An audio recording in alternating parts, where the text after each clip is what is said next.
বেগম খালেদা জিয়া বাড়ি থেকে যখন তারে উৎখাত করে তখন উনি অনেক কান্নাকাটি করছিলেন, যেটা বাংলাদেশের সোশ্যাল মিডিয়ায় এখনও আছে।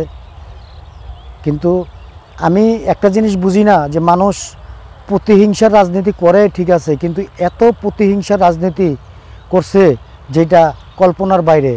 তবে ওই দিন আমার সত্যিই খুব খারাপ লাগছে, যেটা ভাষায় প্রকাশ করতে পারবো না। কারণ হচ্ছে যে বাংলাদেশের তিনবারের প্রধানমন্ত্রী তার বাসভবন থেকে কিভাবে পারল শেখ হাসিনা উচ্ছেদ করতে।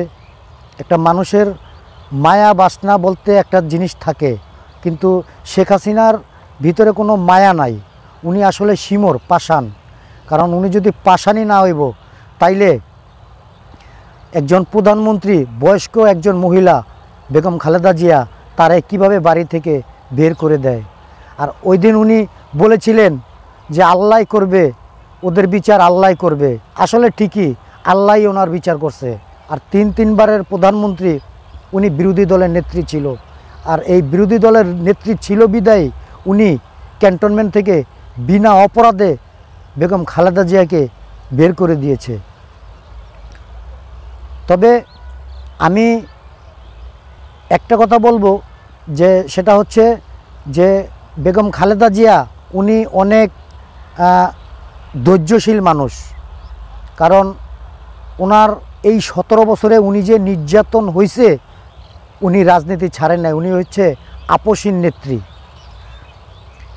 আজকের আমরা গত 17 বছরে দেখেছি যে বিএনপির অনেক নেতা, অনেক কর্মী এলাকা ছাড়া ছিল, বাসায় ঘুমাইতে পারে নাই। প্রশাসনের কথা আর কি বলবো, বাংলাদেশের পুলিশ প্রশাসন এমনই একটা লোক ছিল যাদের নাম মানুষ শুনলে শরীর শিহরে উঠত। যেই পুলিশ প্রশাসন ছিল জনগণের বন্ধু, আর ওই পুলিশ প্রশাসনই চাঁদাবাজির আখড়া। প্রত্যেকটা থানা, প্রত্যেকটা জেলায় যত থানা আছে, ফাঁড়ি আছে, পুলিশ হইলেই সোনার হরিণ, পুলিশ হইলেই সোনার হরিণ। বাংলাদেশে এরকমের পুলিশ প্রশাসন আমার এই এতটুকু বয়সে আমরা আর দেখি নাই।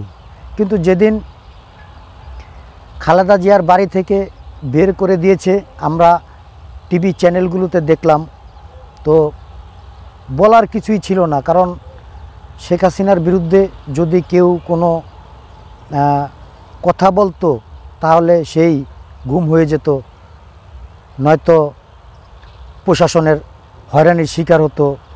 তার ওই ভয়ে অনেকেই মুখ খুলেননি। কিন্তু আজকের দেখেন শেখ হাসিনা কোথায় আর খালেদা জিয়া কোথায়। সম্মানের স্থানটা খালেদা জিয়াই পেয়েছে, আর অপমানের বোঝাটা শেখ হাসিনার মাথায় নিয়েই দেশ ছেড়ে পালিয়েছে।